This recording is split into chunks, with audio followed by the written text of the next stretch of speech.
Yes.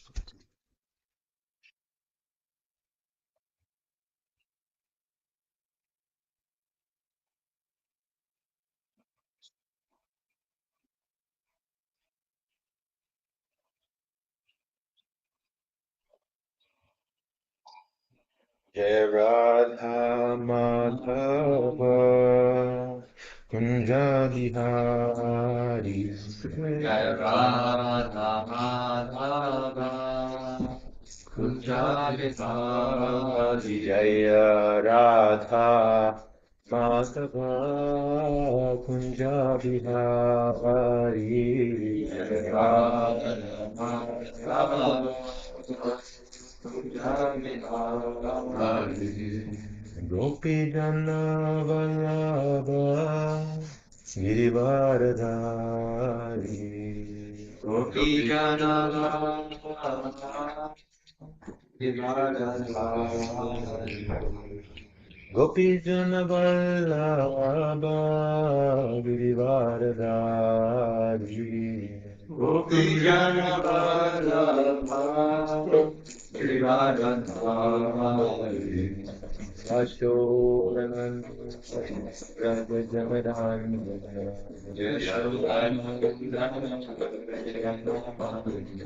Ashoran Raja Jamadan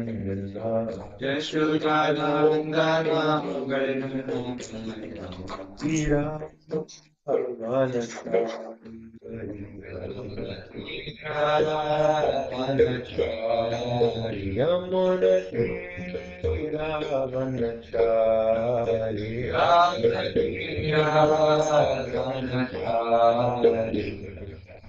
Hare Krishna, Hare Krishna, Krishna Krishna, Hare Hare, Hare Rama, Hare Rama, Rama Rama, Hare Hare. Hare Krishna, Hare Krishna, Krishna Krishna, Hare Hare, Hare Rama, Hare Rama, Rama Rama, Hare Hare. Hare Krishna, Hare Krishna, Krishna Krishna, Hare Hare, Hare Rama, Hare Rama, Rama Rama, Hare Hare, Hare Krishna, Hare Krishna, Krishna Krishna, Hare Hare. Hare Rama, Hare Rama, Rama Hare Hare. Hare Hare Hare Rama, Hare Rama, Rama Rama, Hare Hare. Hare Krishna, Hare Krishna, Krishna Krishna, Hare Hare. Hare Rama, Hare Rama,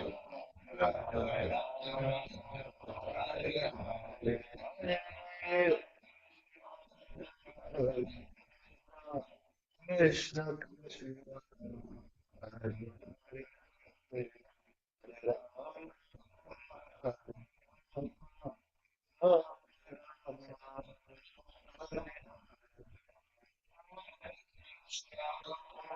Hare,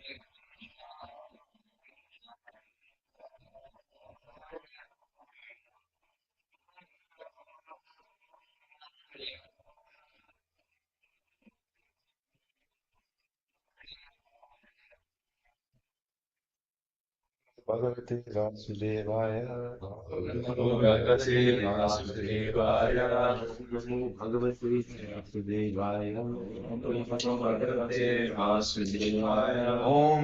Namo Bhagavate Vasudevaya. Nainam Namaskritya Jayadottamam Devi Saraswatim Vyasam Tato Jayam Diraye Shanyatam Svakatha Krishna Punyashana Kirtana Kirtanastohi Vadrani Vidyavi Satam Nashkarayeshvadeshu Nityam Bhagavasevaya Bhagavati Shloke Bhakti Bhavati Naishtiki Granta Srimad Bhagavatam Ki Jai 2.3.19.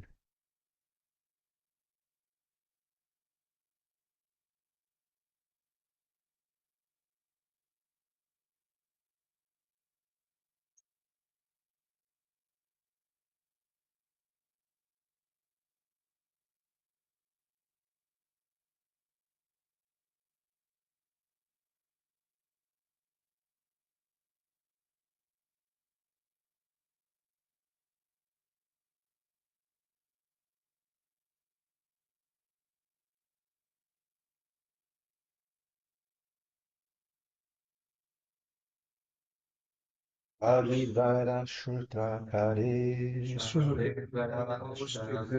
Samstuta Purusha Pashu Ayat Karna Pato Peto Jatu Namagada Graja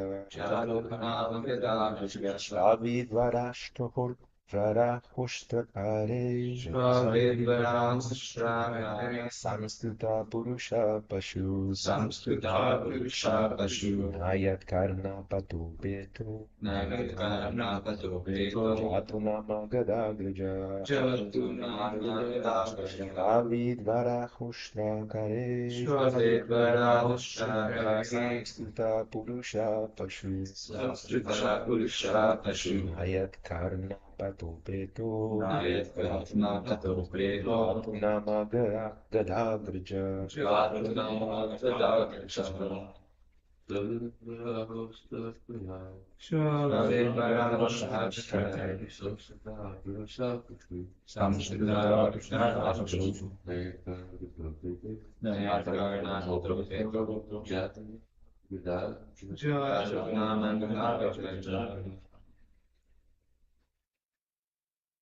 Shva, a dog. Vitvaraha, the village hog who eats stool. Ushtra, camel. Karei, and by the asses. Samstutaha, perfectly praised. Purushaha, a person. Pashu, animal. Na, never. Yat, of him. Karna, ear. Pata, path. Upetaha, reached. Jatu, at any time. Nama, the holy name. Gadagajaha, Lord Krishna, the deliverer from all evils. Translation in purport. Men who are like dogs, hogs, camels, and asses praise those men who never listen to the transcendental pastimes of Lord Sri Krishna, the deliverer from all evils. Purport: the general mass of people, unless they are trained systematically for a higher standard of life and spiritual values, are no better than animals, and in this verse they have particularly been put on the level of dogs, hogs, camels, and asses. Modern university education practically prepares one to acquire a doggish mentality with which to accept the service of a greater master. After finishing a so-called education, the so-called educated persons move like dogs from door to door with applications for some service, and mostly they are driven away, informed of no vacancy.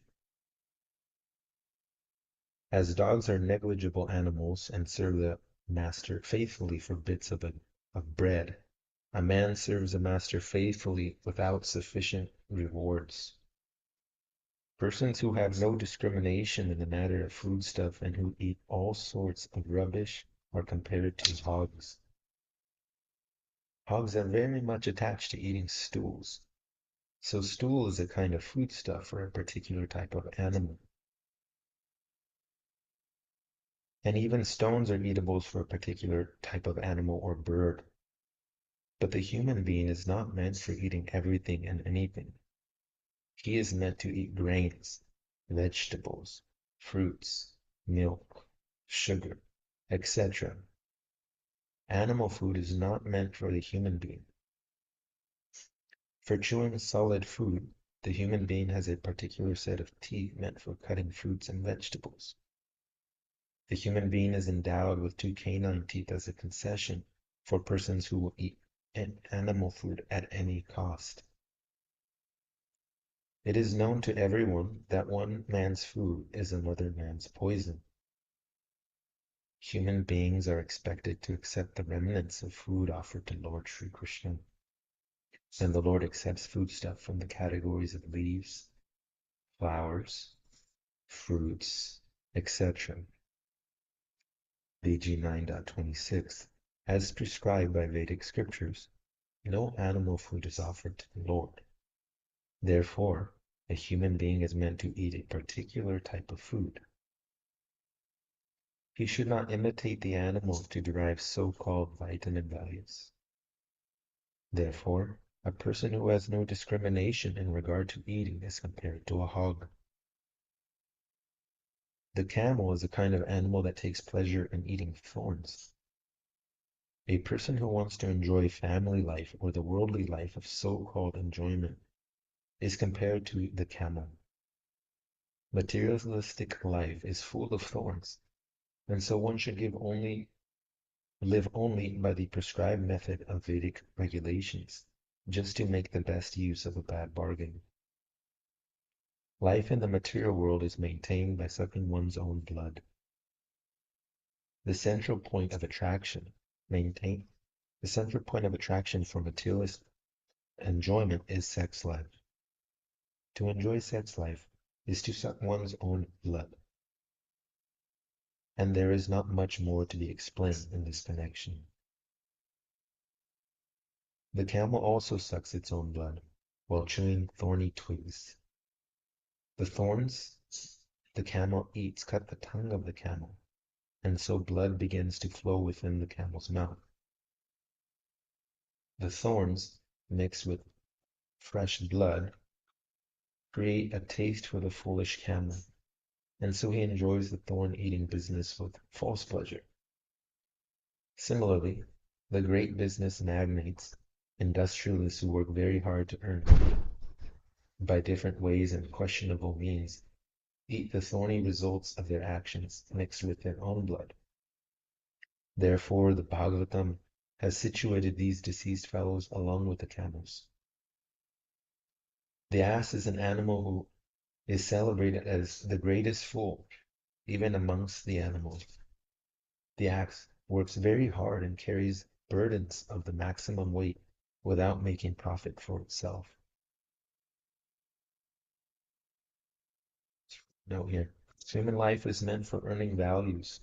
This life is called arthadam, or that which can deliver values. And what is the greatest value of life? It is to return home, back to Godhead, as indicated in the Bhagavad Gita 8.15. One's selfishness must be aimed at the point of going back to Godhead.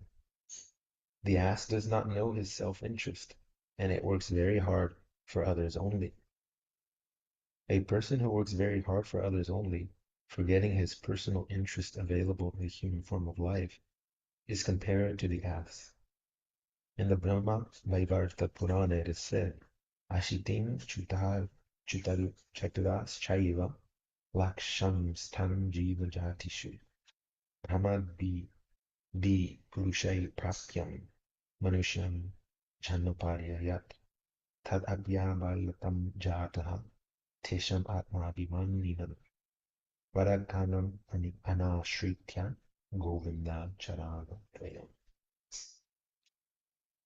The human life is so important that even the demigods in the higher planets sometimes aspire for a human body on this earth, because in the human body only can one easily go back to Godhead. In spite of having obtained such an important body, if one does not re-establish his lost eternal relation with Govinda, Lord Krishna, he is certainly a fool who has forgotten his self-interest. This human form of material body is obtained by a gradual process of evolution to one body after another in the cycle of 8,400,000 varieties of life. And the poor man, forgetting this importance for his own interest, involves himself in so many illusory engagements for uplifting the position of others as a leader of political emancipation and economic development. There is no harm in trying for political emancipation or economic development, but one should not forget the real aim of life. All such philanthropic activities must be dovetailed to returning to Godhead. One who does not know this is compared to the ass, who works only for others, without their or his own welfare in mind. Purport continues. The ass is generally engaged by the washerman, whose social position is not very respectable, and the special qualification of the ass is that it is very much accustomed to being kicked by the opposite sex. When the ass begs for sexual intercourse, he is kicked by the fair sex, yet he still follows the female for such sexual pleasure. A henpecked man is compared, therefore, to the ass. The general mass of people work very hard, especially in the age of Kali. In this age, the human being is actually engaged in the work of an ass, carrying heavy burdens and driving telak and rickshaws. The so-called advancement of human civilization has engaged the human being in the work of an ass. The laborers in great factories and workshops are also engaged in such burdensome work. And after working hard during the day, the poor laborer has to be again kicked by the fair sex, not only for sex enjoyment, but also for so many household affairs. So Srimad Bhagavatam, which is not the best name for this anymore. So the Srimad Bhagavatam's categorization of the common man without any spiritual enlightenment into the society of dogs, hogs, camels, and asses is not at all an exaggeration. The leaders of such ignorant masses of people may feel very proud of being adored by such a number of dogs and hogs, but that is not very flattering. The Bhagavatam openly declares that although a person may be a great leader of such dogs and hogs disguised as men, if he has no taste for being enlightened in the science of Krishna, such a leader is also an animal and nothing more. He may be designated as a powerful, strong animal or a big animal, but in the estimation of Srimad Bhagavatam, he is never given a place in the category of man on account of his atheistic temperament. Or, in other words, such godless leaders of dogs and hog-like men are bigger animals with the qualities of animals in greater proportion. Om Agyanatimirandasya Yanina Shalakina Prashuddhamidikam Paisanishi Guruve Namaha Manaveshu Padaya Krishna Prashaya Dubale Shri Bhaktivedanta Swami Dinasani Namaste Saraswati Devi Gauravani Pacharine Nirvisheshnachanyavadi Pashyati Shatarine Jai Shri Krishna Chaitanya Prabhu Nityananda Shri Advaita Gadadhar Shivasari Gaura Bhaktivinoda Hare Krishna Krishna Krishna Hare Hare Hare Rama Rama Rama Hare Hare. one-time translation. Men who are like dogs, hogs, camels, and asses praise those men who never listen to the transcendental pastimes of Lord Sri Krishna, the deliverer from evils.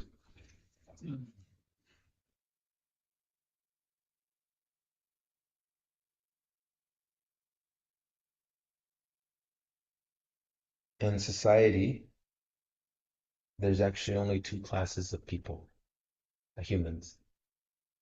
Those that are devotees and those who are not. Prabhupada would often call them materialists or asuras, demon. And I've heard also that some people, upon reading Prabhupada's words, purports, they feel somewhat insulted or degraded, or that the word is not apt for that proper description of such a thing. However, when one's activities does not attract one closer to Krishna's service and his devotees, then it is to be known that that person or that activity is a demon or demonic yak. And in that way, if it's not bringing one closer, then it's bringing one further away. And in that way, Prabhupada uses that context. Prabhupada uses this word demon. In other words, only two classes, devotees and demons. There is no in between, no matter how Prabhupada used the word philanthropic or altruistic, non-profits devoid of spiritual values, because ultimately they lead one again to the sevenfold miseries of life, namely birth, death, old age, disease, and then one's own body, mind, or bodily miseries, other living entities, 6, and then 7 natural disasters. In this way, it's easy to distinguish, starting with one's own self, where one is amongst these two categories. Prabhupada uses this word dogs translation here. And this can be a heavy word according to some people. However, the idea is that Prabhupada uses it in the context that a dog, no matter who the owner is, so long they're given some shelter and some security through food or something similar, then they're faithful to such a person. Doesn't matter who they are. For example, in America, we see and dogs that have a master and they're very well taken care of, especially right now. It gets relatively hot and they put the shoes on the dog's paws. The master is thinking of the welfare of the dog. And that dog is well taken care of. However, then you have a dog that has a master that's a transient or a homeless person. Transient means one who's there and not there. And that dog, just given shelter and food, no nice dress, no mitts for their paws, no bath, they're just as faithful to the dog of the master that's taking care of them very nicely. And in this way, it's likened to a human being who's on the material platform. They go through education, for example. Let's take Stanford because we have a club there and it's nearby. I distribute books there. We ask them about spirituality. I do. And some of them have an idea, others have no idea at all. Yet they're studying at a prestigious private university, not knowing who they are and what the goal of life is. I did just a little bit of research on this Stanford to give an idea of why people are compared to dogs. And Prabhupada brings this up in the purport of the education and those that are educated.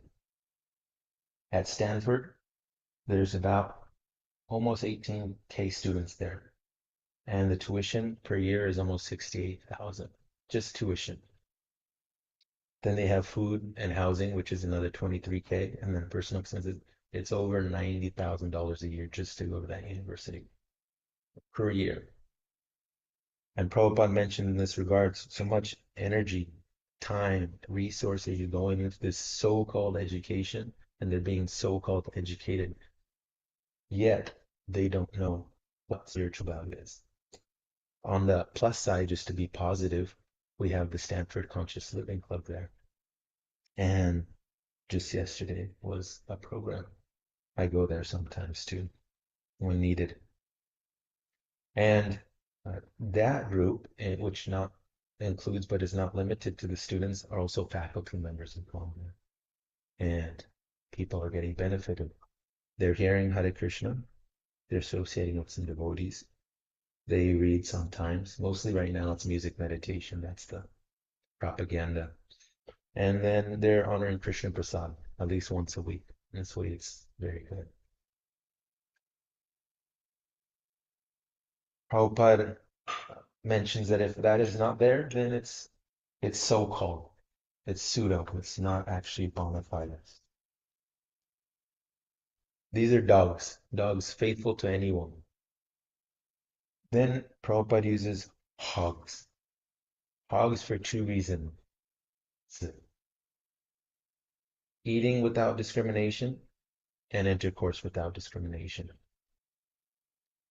The hog will eat basically anything. If you've ever been on a farm, they call them scraps. I've fed these pigs before, called scraps. That's the word that's commonly used. That just means anything. For example, all our rubbish that we used over these last 3 days, just gather anything that's edible and you give it to them. And the hog's very happy like that. And similarly, we go out and we see books. This is just an honest assessment. People are walking around looking at which restaurant. This one was good. Last time I've heard about this one. What do you want to try it? Downtown Mountain View, we have Mantra Indian. In this way, person devoid of Krishna consciousness or God consciousness is just going here and there according to the dictation of their own palate, which has no discrimination, it just wants rasa taste.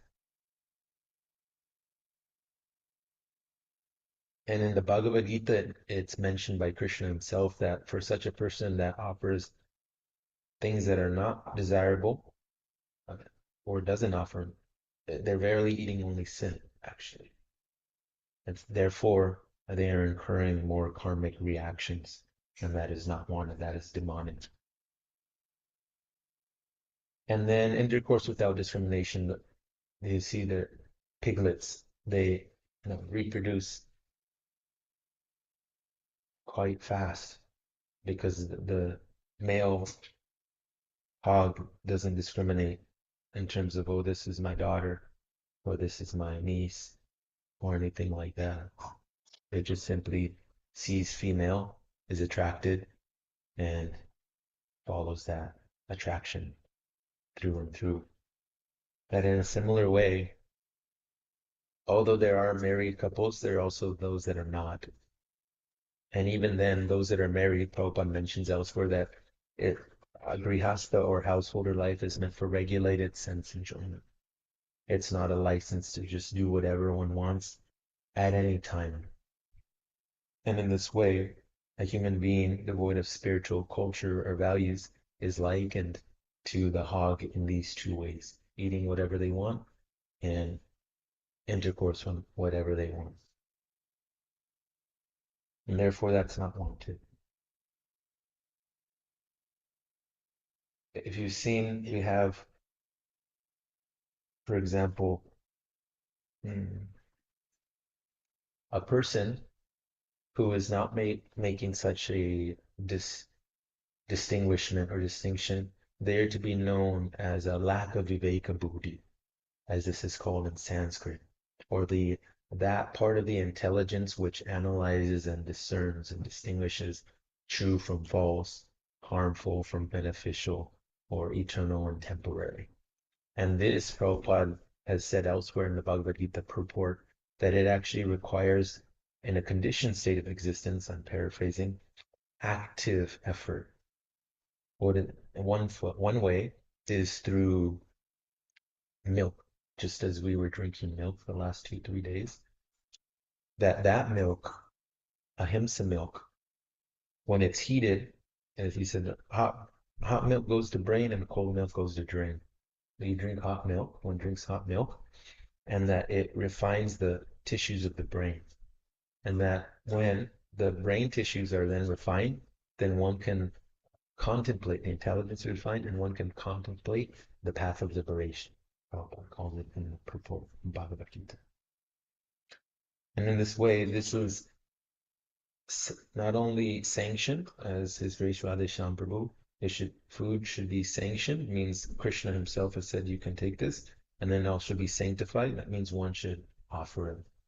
For example, in this area, Santa Cruz especially, there's a lot of vegan movement, and there are also vegan food stuff and places to eat. However, if they're not offering their food to Krishna, they're not getting spiritual benefit. Although it's an austerity not to eat meat, fish, eggs, or any dairy and anything like that, a vegan is not getting or engaging in akarma. It's still karma, and therefore we're not vegans or vegetarians. We're ones who people who offer their food to Krishna. In this way, it's different. And this leads to what we call accepting and rejecting things that are favorable and unfavorable. So accept that which is favorable and reject that which is unfavorable to one's Krishna consciousness. The technical terms here, I wrote them down. These are nice words.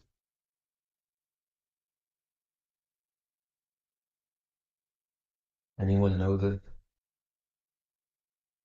right off the right of their mind what it's called? That which is favorable and that which is unfavorable. Sanskrit. Because we have some scholars here. What's the question? Accepting that which is favorable. Anadolu yaşasın kaldı. Yeah. Yeah. Yes. Yes, and that's very good. Pratikulyasya vardhanam. So accepting that which is favorable and then rejecting that which is unfavorable, which requires or necessitates some sort of viveka buddhi to understand, okay, one should not do this and one should do this. And in this way, it helps one on the path of Krishna consciousness too. As Vijay Prabhu said, what's the definition? He asked us the other day, right? What's the definition of Krishna consciousness? It means to have one's mind fixed on Krishna. And a while ago, Sri Vaisheshika Maharaj gave this know what to pick up and what to put down. And he named a few things such as scrolling, so forth.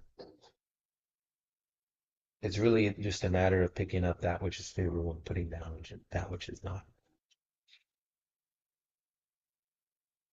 Now, this before I move on to the next category that Prabhupada is given, camels. Last thing on the hogs in terms of how they intimately interact, even the human beings, is that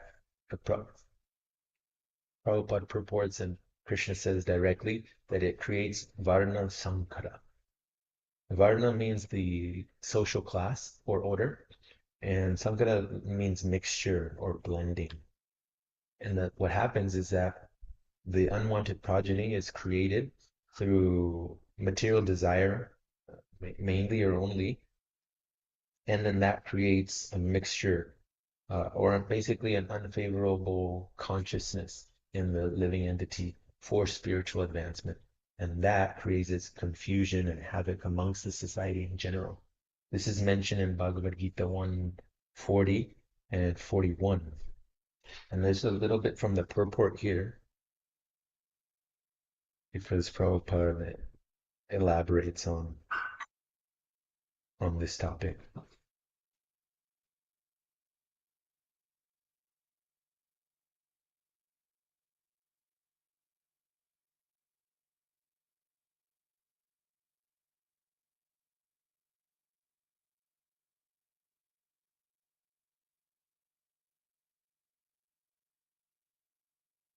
These pages are so soft. They're like a Bible. Very thin. They're like a Bible. You have to be very careful, otherwise you rip.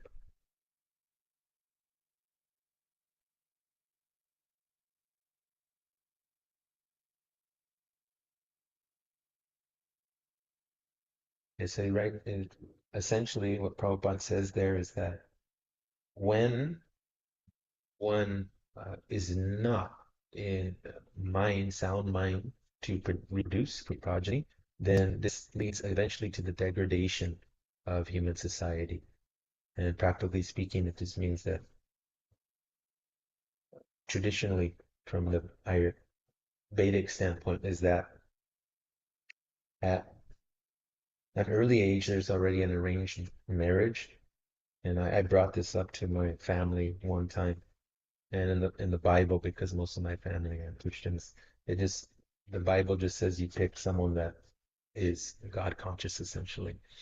But here that's not enough because there it goes a little bit more into detail in terms of astrology as psychological compatibility based on birth chart and so forth. However, Yashishkan Raj has also spoken a little bit about this. He said you can give very little importance because those who are Krishna conscious, they're above these material calculations. Therefore, Krishna conscious people coming together for keeping Krishna in the middle or center and then producing, this is wanted because then their samskars, mental impressions are left on such a personality and then they're able to remember Krishna more aptly. Now let's move a little bit to the camels. I've not seen this according to Prabhupada and others. The camel eats thorns. In India, I saw them at camels, but I don't see them eat. Mainly they're walking. And Thorns in the tree. thorns in the tree, that's what they eat. That's their main food. Not their main They food, just but do they just eat it that's sometimes? their sensibility. Probably Prabhupada uses these vivid examples because you can imagine right away, okay, that's not a favorable situation. Yet the camel is likened to that. And Prabhupada mentions also that the material life is such a thing because one is engaging in so-called activities, either a selfish and concentrated form or extended, means I immediately think something is beneficial for me. Kautapana Prabhu asked about this yesterday and spoke about it, Shreyas and Prayas, and that something that's better for my offspring or anyone in my circle of influence.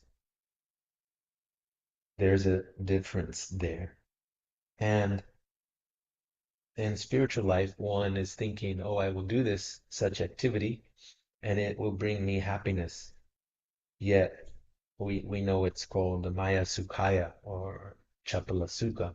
It's illusory or it's there for a little bit and then it's gone.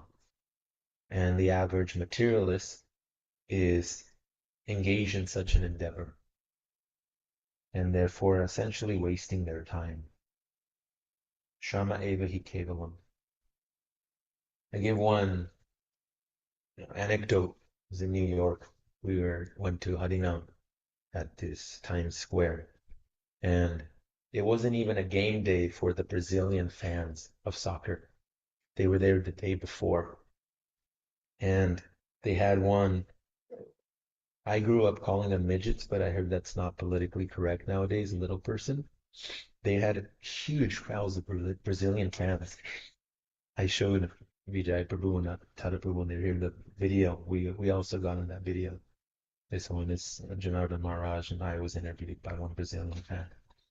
I'll come back to the original point. Basically, this gentleman asked, well, "What do you think about these two things going on simultaneously? The chanting for Brazil, soccer team, and the chanting of your meditation." And basically, Swami said, "It's a good thing." He said, "You are glorifying soccer, but it's okay, and we are glorifying God, and our benefit is eternal." And you will especially benefit, he told the interviewer gentleman. Now, the reason I brought this up is because there they are chanting Brazil and different things. They had one little person on their shoulders. They're chanting so loud. Two things going on. They think this is very good, and I'm going to be there. We're all rallying together, and my team wins, and we'll celebrate, and so forth. Yet there's actually no existing happiness. What, for example, Vijay brought this up a while ago. Prabhu said, well, what happens after, even if you win? Their team wins. What happens after that? Just maybe talk about it for a little bit. Another 4 years goes by, and then you're in the same predicament. I can relate because I did some sporting, and I was in the same thing, this search for vain glory. That you get to the top of the podium, either on a local level, regional level, state, national level, and even if you take first place, you get a little glorification, but then it's zero again. There's no guarantee you'll be in the number one spot again. However, for a person who strives to be the first class servant, das anu das, or Prabhu mentioned brityu, that's such a person, that's actually the first place. And even Lord Christ mentioned this in the Bible, that if you want to be first, then you be last. And he was also quoted as washing the feet of his own disciples.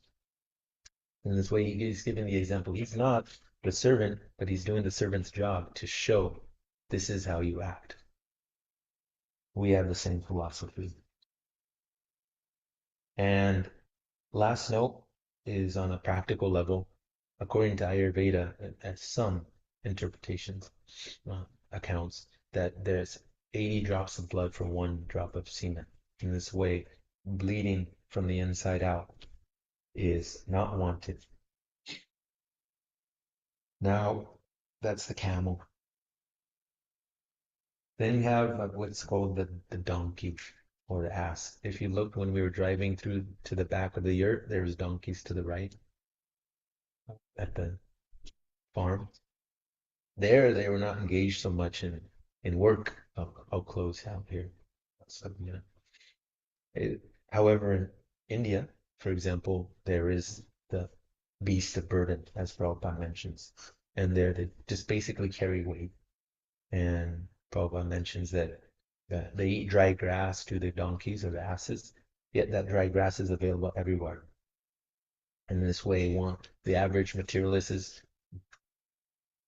faithfully yet blindly engaged in this work that provides no substance, no the rare gift of I read today morning Bhagavan Prema, or at least developing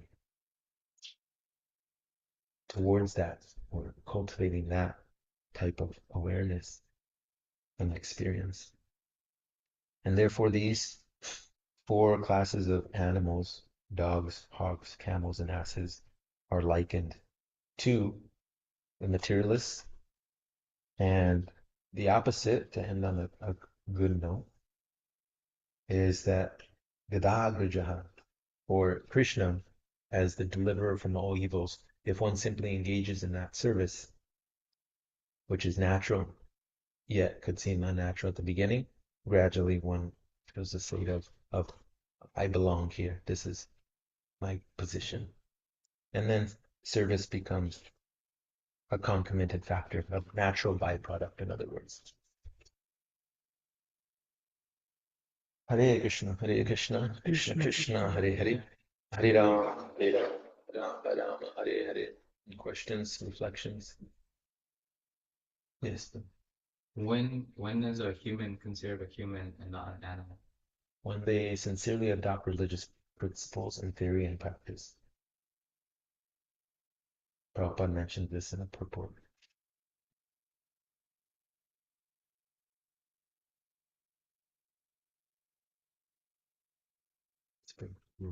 Well, I have one question. So once one uh, enters human form of life, it seems like one gets like a lot more independence and like free will. And so could you explain how in animal life seems like there's no free will is there, but of course we know that we always have free will as living entities, even for animal bodies. So could you explain that? Then my second question is also, how is it that um, animals are forced to act as animals? So they're acting as animals. So you won't see a squirrel um, doing anything other than moving trees. And they're not going to like chase after cheetahs, not cheetahs, but gazelles. Yeah. But human beings, like they don't act like human beings as they should act. They still are acting like the animals. Yeah. So why in human life, um, why does that happen? We don't act as humans should act according to the laws of nature, according to God's law. Great questions. From what I understand, there's different types of covered consciousness, and the human being has what's called budding consciousness, which allows them more free will. The animals and lesser subspecies, you can say just broadly speaking, subhuman species, they have what's called covered consciousness, and there's technical terms. However, the practical function is that their free will is much more dampened than our free will. And as such, we have this what's called again viveka buddhi, which allows one to choose that which is favorable or choose that which is unfavorable, knowingly or unknowingly. And in this way, that's a clear distinction between covered consciousness and budding consciousness, which is basically anyone in sadhana bhakti or devotional service according to scheduled times. And then we get to what's called blossoming consciousness. Shreya Kedava Chandrika Vidannam, that the white flower of good fortune then blossoms when one is in full Krishna consciousness. And this is called blossoming consciousness. The average human being is in what's called budding consciousness. However, they can act just as if they were in a covered consciousness due to their internal desire and previous works. They're allowed. And that's what makes the difference. It's really a degree of karmic reaction that's given to the individual. You get this body, and now you get this body. That's my understanding. If anyone wants to add, welcome to. How would you classify, let's say, somebody who is sinful, who is who is not regulated by any religious code, but still he's kind of seeker, he's searching. How would you this analogy of budding blossom? Which categories? Because they are very special. Yes, it's a good question. Thank you. From a seeker of spirituality, is it different from perhaps someone who's not seeking at all? Yeah, they're always different. Yeah, it depends really.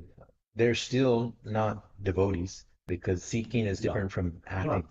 However, it's a good place to be.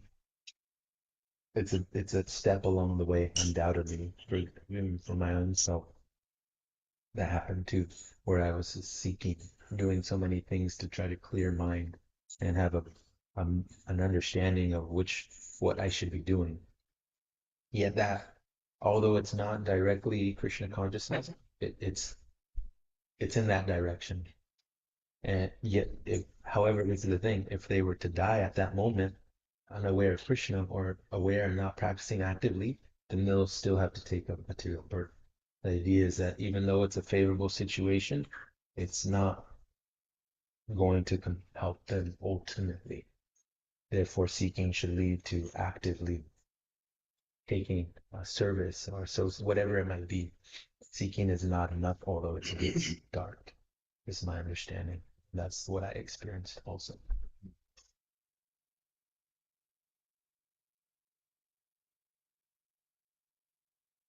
Anyone else?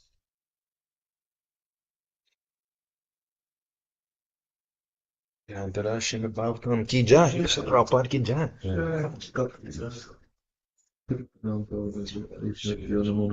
Thank you.